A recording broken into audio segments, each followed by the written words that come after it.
Well, welcome everyone to the latest edition of Immersive Denver's Immersive Espresso, our quick takes on hot topics. And tonight we have a really wonderful presentation planned. It's our first in a series we hope to do called Talkbacks, basically talking to creators after the show's over, a little bit of a postmortem, but really a good chance for us to reflect on the performances, as well as for the artists to reflect on how they thought it went. So we're super excited to have with us tonight the creators of the I guess the theater slash multimedia piece Portland Rain by Christopher Robin Donaldson and Maggie Stacy. And I'm going to start off by having you both introduce yourself and your roles, because I realized that this was, we'll get into this, this event came together in such a way that you wear many hats in this production. So rather than me trying to do your resume, just tell us real quick what you did on Portland Rain, and then we'll get into just exactly what Portland Rain is. Great. Thank you so much. Thanks for having us. And thank you everyone for joining live or after the fact. So Portland Rain is a musical. It was originally going to be a live theater piece with a live audience. And when the Fringe Festival went virtual, I went from having 2 months to getting this premise on its feet to having 3 weeks to submit a video, or still have 2 months but do a live stream theater experience. And I chose to do the video, although it was much less time, because I felt that it would give me more control over the final product. And so it's a musical that I wrote with music, some of which I wrote half my lifetime ago. So like 2 of the songs in there I wrote when I was 16, and it took the second half of my life to find expression in this form. And yeah, the story kind of evolved organically. And so I helped write it. And Maggie, as the script editor, helped me get the kind of story more outlined and worked great with that. And then I filmed it. Maggie did some of the filming, and I edited it. And yeah, it was a very collaborative process for sure. But it was a very small crew. It was mostly just Maggie, myself, my friend and roommate Duncan, who also did some filming, and my friend Tim McCracken, who helped with the piano for some of the songs. Great. And then you both performed and sang in the Yes. So really an all in the family kind of operation. You had to do it all. So before we get into kind of some of the intricacies of this, can you just kind of tell us a little bit about what's Portland Rain about? Sure. So really it's about a young man whose name is Portland, who has just turned 30 years old and is essentially not due to any pandemic, is just self-isolating due to depression and anxiety. And his sister has just gotten out of jail and is coming to visit him and to help him overcome, kind of get out of his room. He's kind of stuck in his room. So, but it's a play about essentially human revolution, this concept of overcoming the obstacles within oneself so that you can then help overcome obstacles in the world. And so fighting that first battle with ourselves and overcoming that. And it's really a musical. I mean, it's the content's really carried within the song. So, and it's a wonderful piece. I had a chance to catch it. And again, it was a part of the Denver Fringe Festival. And for those that may not know, this was the first year of the Denver Fringe Festival. And I don't know, how would you characterize, I mean, Fringe Festivals have really become an international kind of an event, but I think really the Edinburgh Fringe Festival is kind of the most famous. Could you kind of help for anyone who might not be familiar, what is a Fringe Festival and what was the Denver Fringe Festival supposed to be?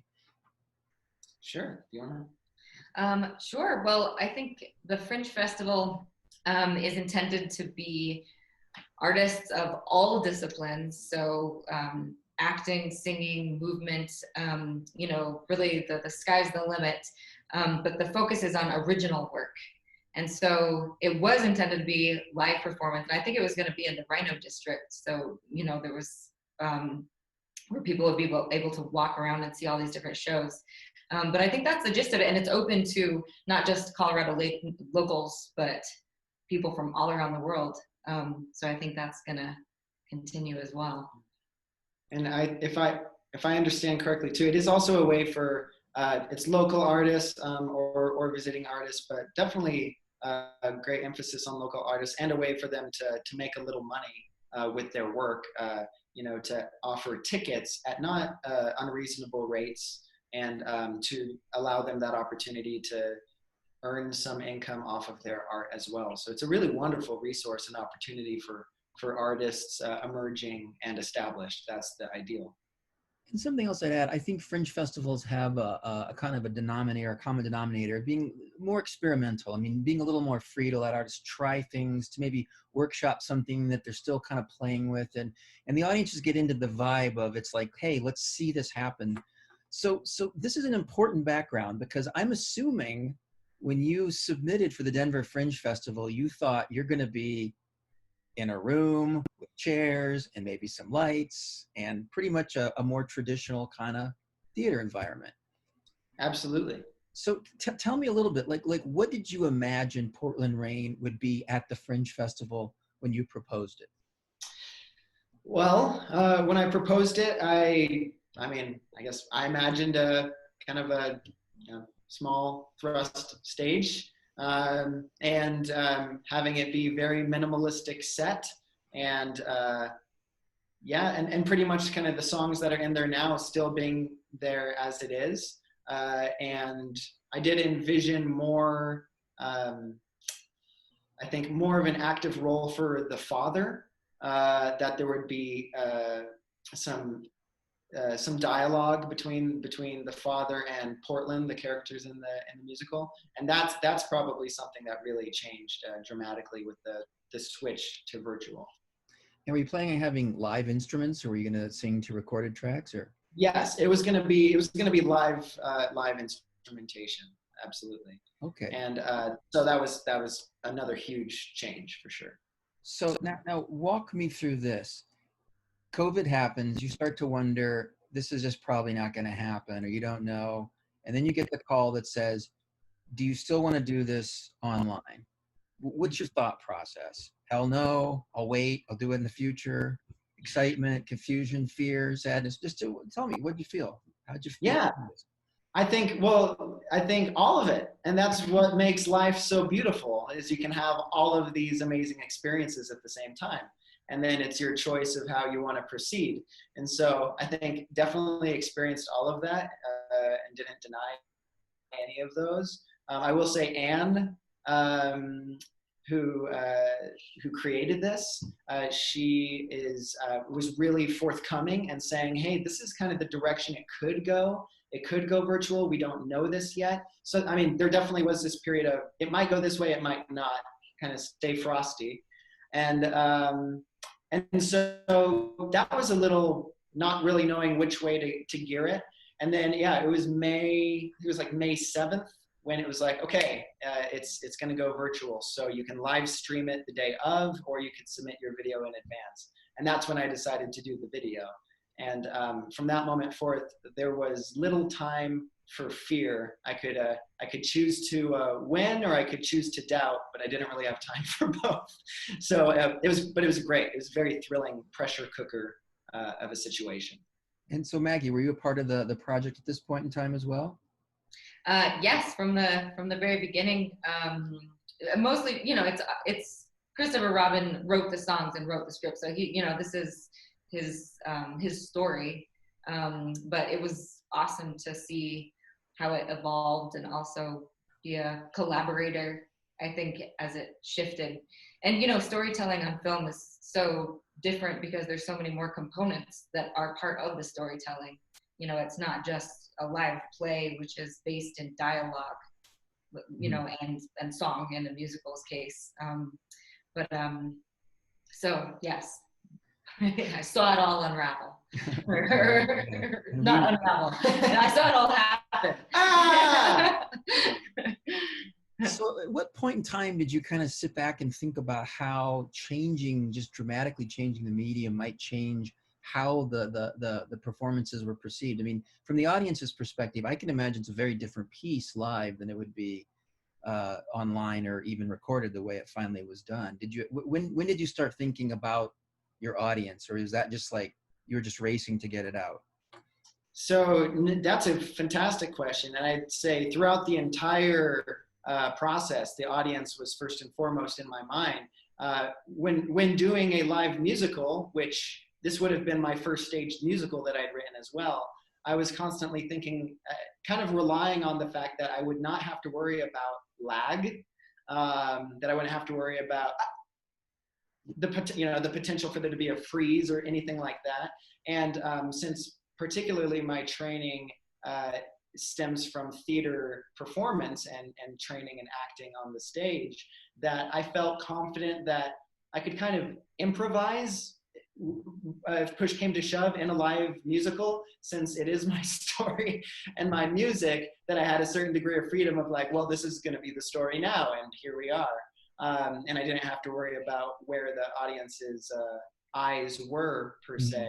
But when going to the film, I have to direct where the audience's eyes are at all times, and the only thing the audience will see is what I put in front of them, and they don't have the option to kind of look around me. They see what's there. So that was the biggest adaptation, and the audience was always firmly in mind, particularly because I really wanted to impact them ideally with this theme of human revolution.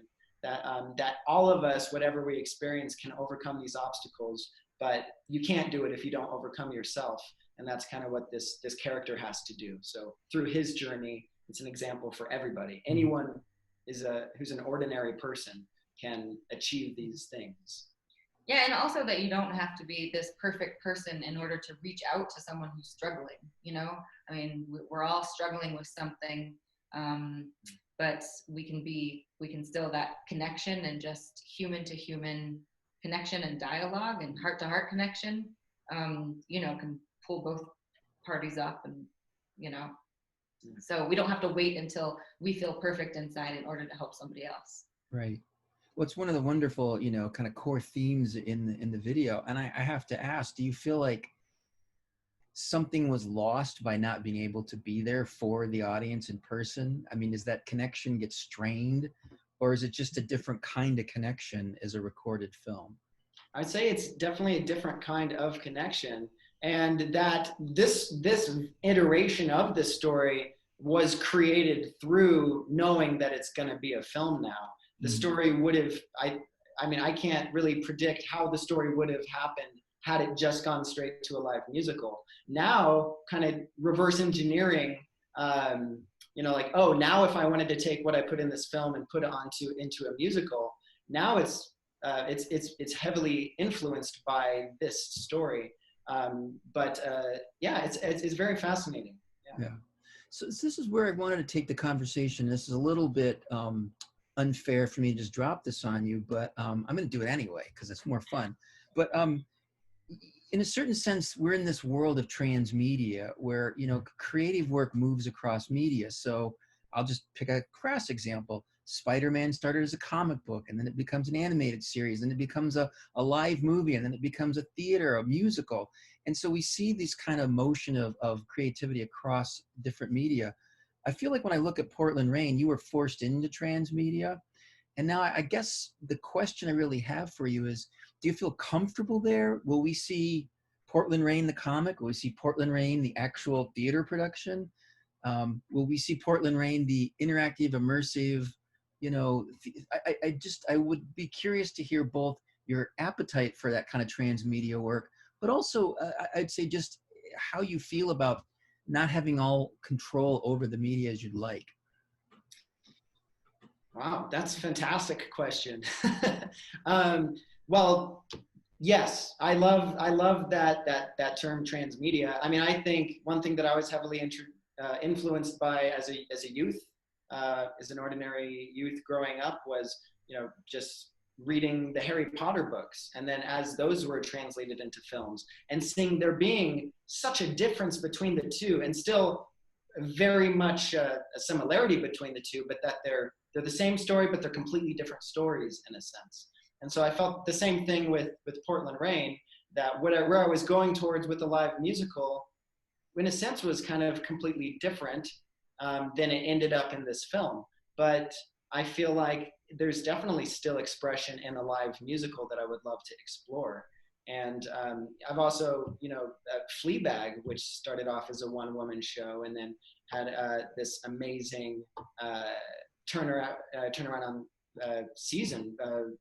television show. So I'm excited by that idea. I love that an idea, if it's a good story, that it can really be done any number of ways. And you can find genuine expression in all of these mediums that are going to reach people who seek those types of mediums and are looking for that way of expressing a story that reaches them. So I get excited by that.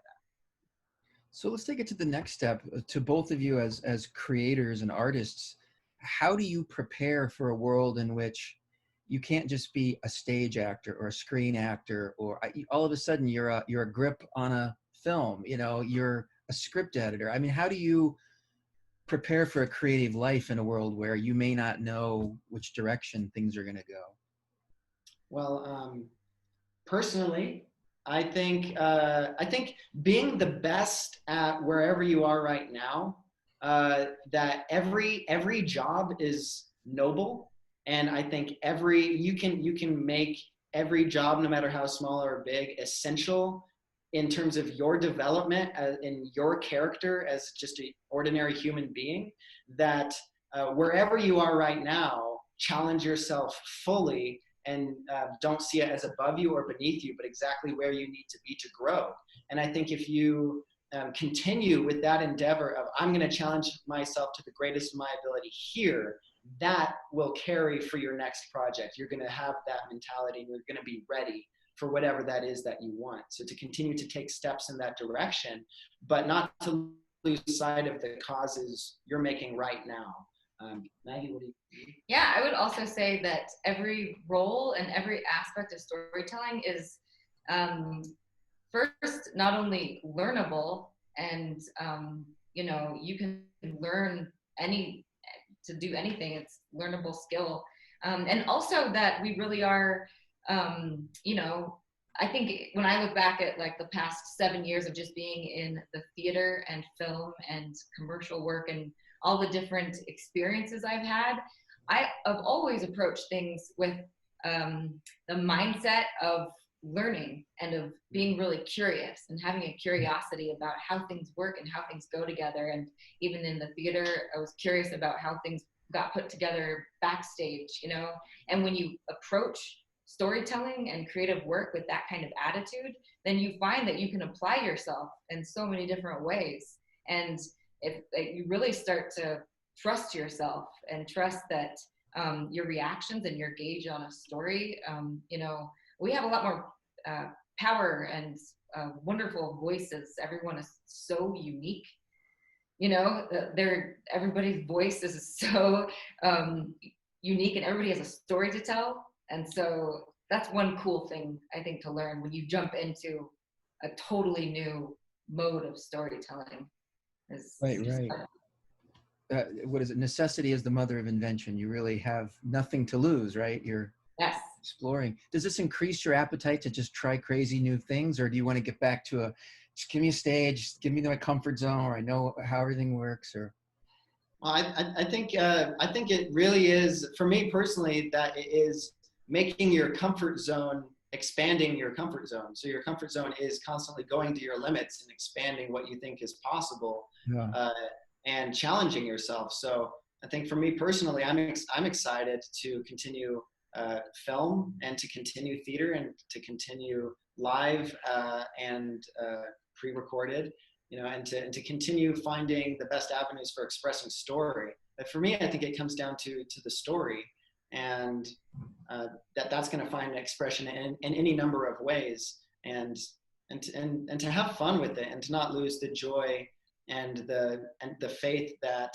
that this is important work for you, and that you can help people, that we can, you know, we can help people by telling great stories that resonate, that are based on a philosophy that we are all in this together.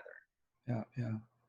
No, that's great. Well, let's dig in a little bit into the actual story and production and the performance. And Jenny's got a great kickoff question here. She asks, she'd like to hear more about the shift you mentioned in not having dialogue with the father character in the film, although you had originally envisioned it in the live performance. So kind of what went into that decision? How did that change come to pass?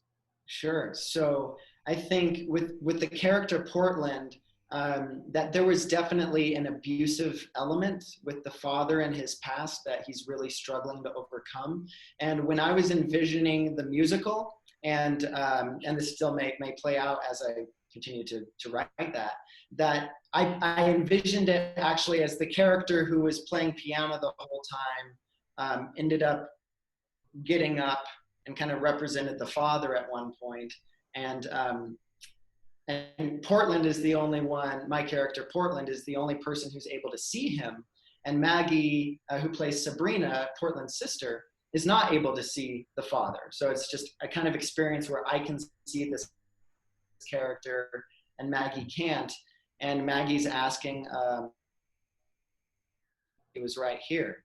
Or what are you afraid Dad would say to you if he was right here?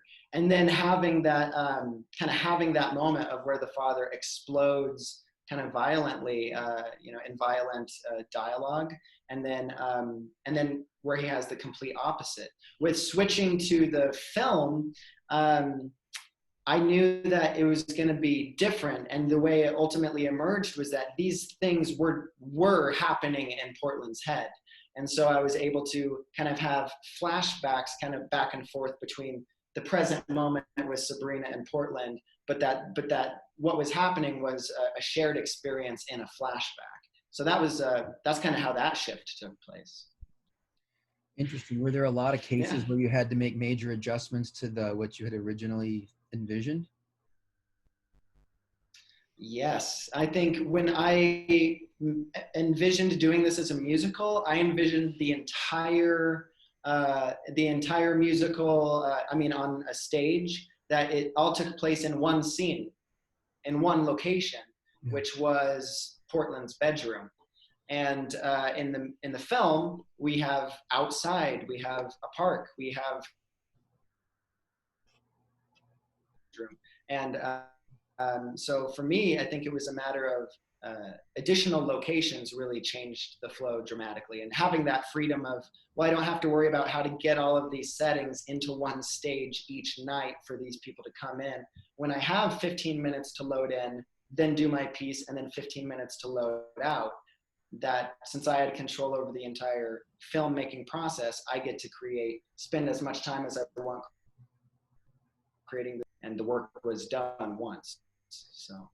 So can you talk a little bit about the production itself? Like how long? So the film is 36 minutes long, I think, 38 minutes.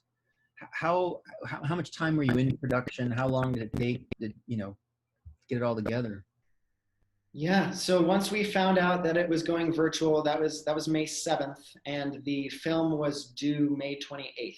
So within 3 weeks, so the first week was spent writing the script and working on just getting the music recorded. And Maggy really helped me clarify that, as you said, the story components are in the music. The music pushes the story forward so much as in those lyrics. And so being able to trust that the story would come through these lyrics, I really wanted this music to pop.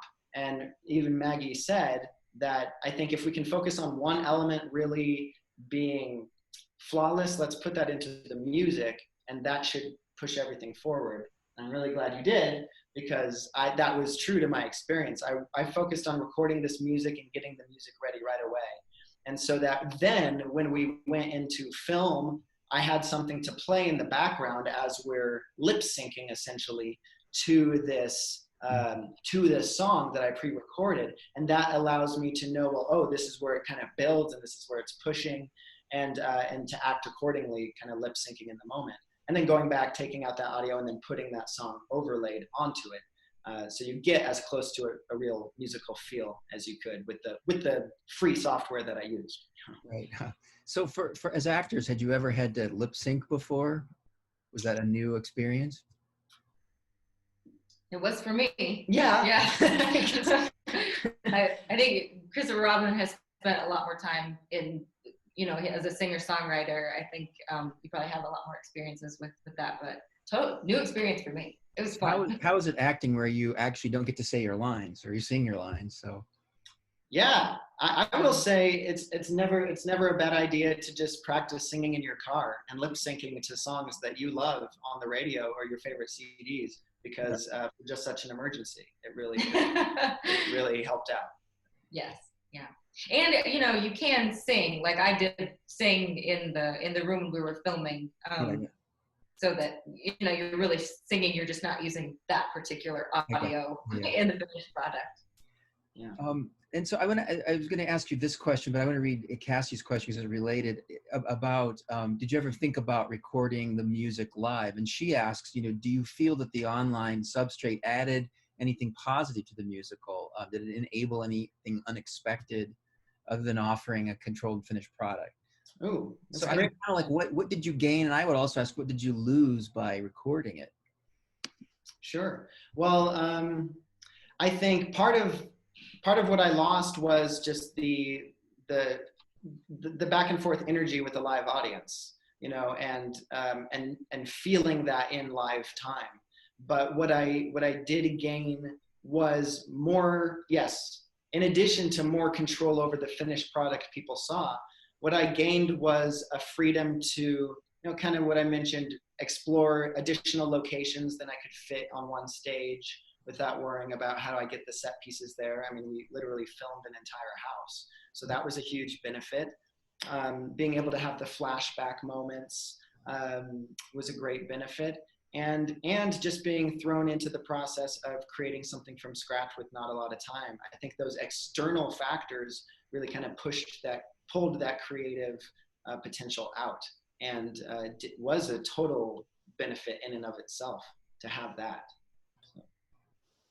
Yeah, awesome. Any thoughts, Maggie, on that topic of what you feel like you gained or lost performing and helping produce?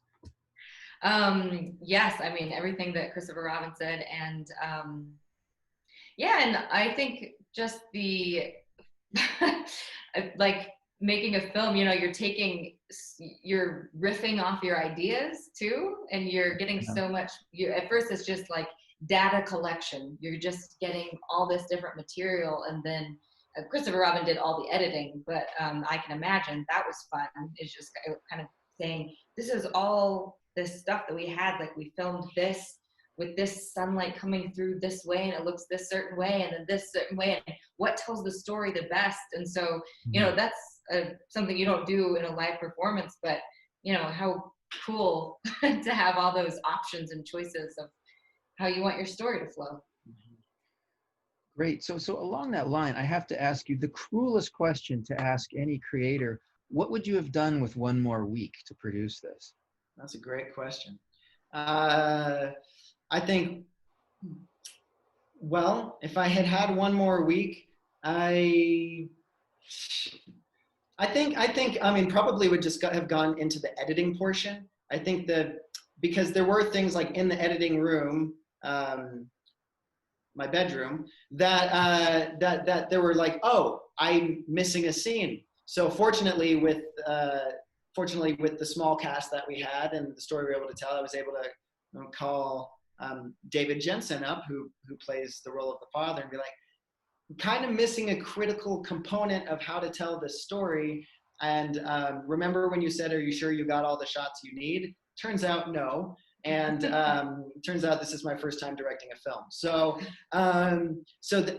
we went back and we were able to film something real quickly. If I'd had another week, maybe I could have gotten more shots per se, but without even getting more shots, I think just spending more time really trying to tweak the editing, get the audio levels exactly. I listen to it now, and I'm very proud of what we were as a team able to accomplish in just 3 weeks from beginning to end.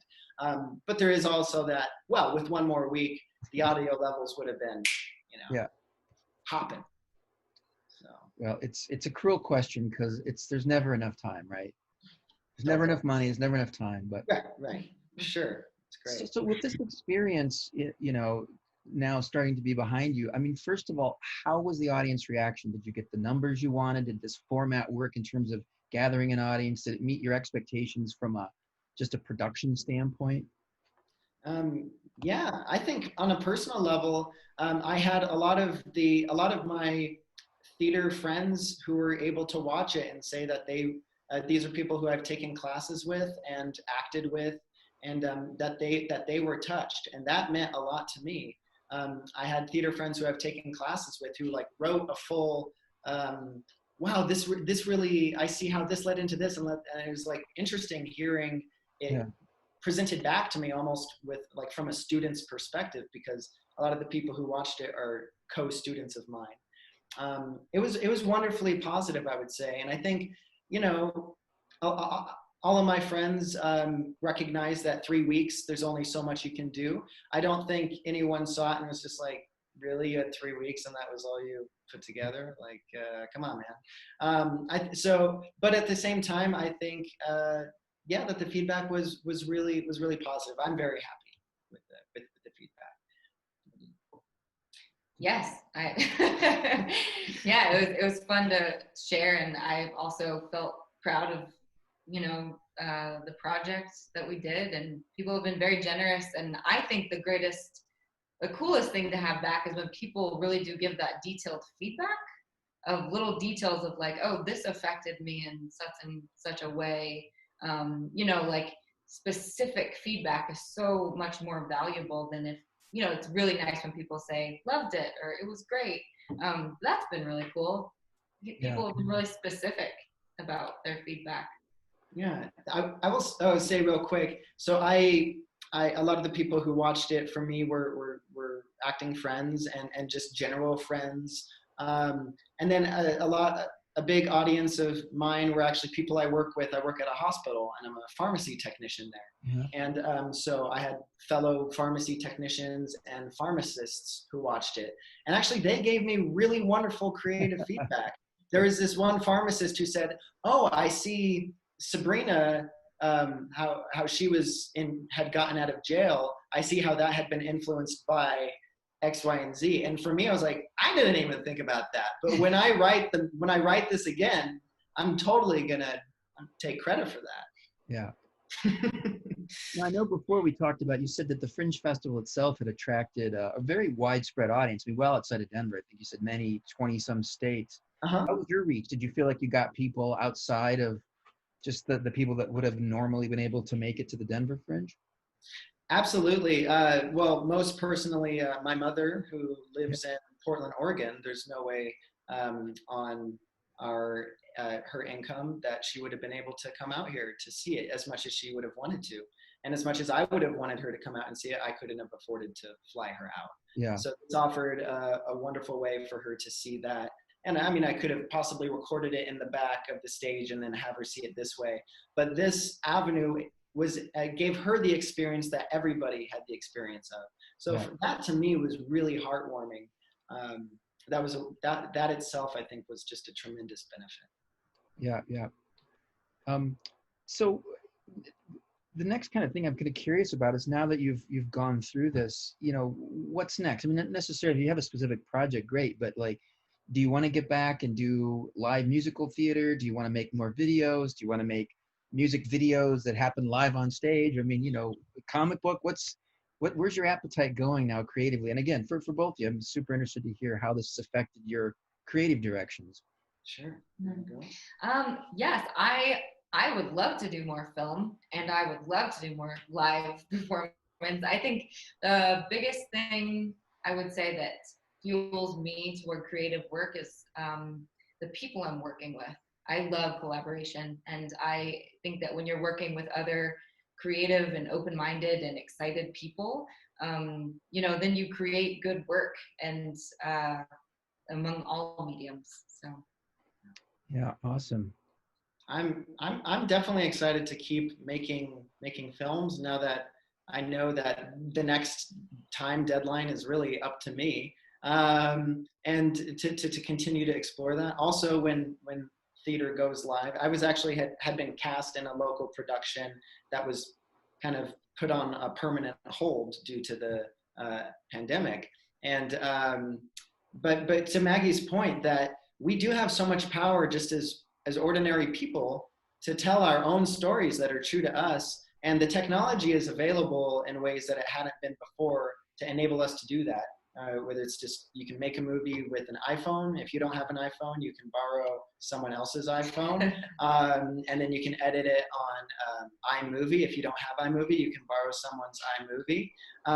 I don't like to name names, but the point being that, you can borrow, and that you can borrow and you can get anything done where your determination is. And so for me, I just hope everyone has a determination wherever they are right now as an artist, or in whatever field they work in, that they continue to strive to make this a time of development for them, and that this can create, really turn poison into medicine. I feel like the Fringe Festival going from live to virtual was an opportunity for me personally to put my practice to the test and change that poison into medicine, but where everyone else is on their individual journey, that they can do the same. Yeah, that's great. And, I want to just say, with Immersive Denver, we've explored the idea of what immersive is. And I know for some people, immersive is audience centric. So some people, immersive is interactive. For some people, immersive is spatial. It's putting you into a place. But I think that this project really explores another aspect of immersive, which is really testing and trying different ways for artists to get to audiences. And, even the Fringe concept does that. I think the fact that you buy a ticket and you show up to a certain time and you watch a video, there's still a certain kind of change in the relationship between the artist and the audience, which is really important. And I use this word really with affection. There's an earnestness to what you did that sometimes can lack from things that did have bigger budgets, longer production. It did feel like I was watching a production you made for me, kind of like for your mom. And I really want to commend you on the creative risks you took and the courage it took to just be like, I don't know what's going to happen, but let's give it a whirl. And so that's really wonderful. I want to encourage if there's any kind of additional questions from the audience, but you've kind of done this, but I'd like for you to maybe just reflect a little bit on, post-COVID, where are we going with performative arts? I mean, are we going back to the theater? Is that life returning to normal? I mean, what you're the kind of people that make stuff, so you got to make these choices. So I'm trying to get a glimpse into the future. What are artists going to make post-COVID when they do have the full range of possibility? I think live theater is not dead. I think it is certainly so important that we take the health and safety of people seriously. And I think that is at heart what theater is about in general, that it's about creating a cultural health for people and a curiosity and feeding that healthy seeking spirit for culture, which makes us happier. So it would be counterproductive if just so we could get people in a room, we compromise people's safety. But I do feel that we will, I'm determined through my prayer that we will have live theater again. And I'm not in a rush because it has to be done so I can make more money. There are other venues, transmedia, as you said. You can do film, you can do these other immersive experiences. But for me, I think my own future was opened up through this process in terms of discovering that, well, the limits of the media that I can create are up to the limits that I put on myself. And this helps me push my own limits. So I hope other people will I'd say stay true to themselves, but also challenge and develop themselves to find that for themselves and to create that next chapter. And I think we're doing it together. We're pushing that needle forward. Yeah. Maggie, your thoughts? Yeah, all that, yes. And I think art and expression and performance finds a way, especially, you know, as adapting to the time that artists are living in. And, you know, there are theaters now who are still talking about, you know, how can we connect with people? How can we stay connected to our audiences? I know of one theater who is doing outdoor performances, you know, so people find ways to do it in a safe way. And then also, you know, performances that are done with one audience member, you know, in a safe way. And that's kind of cool to think about too, that perpetuating one-on-one interactions, and even maybe that's an opportunity to, you know, deepen, you know, that one-on-one connections and dialogue and stuff like that. So it's really endless. Sure. And let me just go ahead and ask this as the last question Cassie asked. Basically, as you explore the future, the post-COVID future, does this increase your desire to put it all together, to have live video and theater, to make comic books that support movies? Or do you like the categories? I mean, do you want to blend them, or do you like the categories? Well, I think definitely staying open to the idea. I definitely would not go into a project saying, no matter what, I'm not going to do this, unless a specific venue was calling for something. But I think as a writer, to be open to what can tell the story in the best way. And I think there are great examples of theater that incorporate live media or filmed media and things like that. So staying open to that. On a personal level, I just really want to stay open and stay in that state of growing. I think that's a great question, Cassie. Yeah. Well, great. Well, I've got to ask this. For those that missed the Fringe, is Portland Rain available for consumption on any platform, anywhere, if someone wants to actually catch this? And I highly recommend it. It's a wonderful piece of work. Well, thank you. I just in the chat here, as a little thank you to anyone who's here, just sent the link to the film. And it's password protected. I put the password in the chat there. But in terms of opening it up, I would like to make this just open, and I'd like to share it now that the Fringe Festival is over, that to continue to be immersive, that I would like it to be out there for whoever wants to see it. So I'm going to make it available. I know there's a password on that now. That had been put on place for the Fringe Festival so that people who bought tickets would be able to go in and access it. But I'll probably be taking that password down shortly and making it widely available. So however people would like to watch it. If you want to watch it, I would love for you to. And that's wonderful. Well, we'll make sure we get into a future newsletter and we can post it with the wrap up on this. So that's great. And then of course we need to know, where can people find you if they just want to get their own, chance to just talk to you and ask all their good questions, or better questions, I should say? Sure. Well, I mean, I could spell my email address out loud right now. But do you have a website, or it doesn't matter, however you want people to get a hold of you? Sure. I don't actually have a website right now. As an emerging artist, I've been told that's a great idea. I'm kind of an old school. I'm not on social media. I do email and I do phone calls. And so, and that's the way I really enjoy communicating with people, is one-to-one over the phone or via emails like that. So I'm happy to include that information as well, in a way that you would, guess you would allow. I'm not sure the best way to. Yeah, we don't. I mean, you're welcome to rattle off your email address. Oh, sure. All right, everyone, get out a number 2 pencil, and it's crobinmusic@gmail.com. So C Robin as in Christopher Robin, which is all my first name. So C Robin and music@gmail.com, and I'll type it in the chat here. But yeah, please, by all means, I'd love to connect with everyone in the world equally. So please reach out to me. I will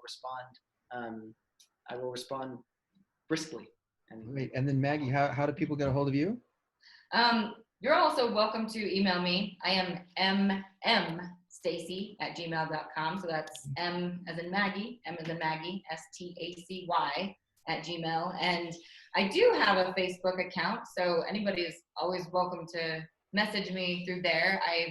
not on it very often, but I do try to get on to check messages, because sometimes I find that that's how people reach out to me, and who don't have my information otherwise. So yeah, so that's just my name and my picture, and hopefully there's no one else that's copying me on Facebook. Yeah, that's awesome. Listen, Immersive Denver, you know, one of our big drivers is trying to connect artists and the creative community across disciplines, and so we really appreciate you guys sharing that.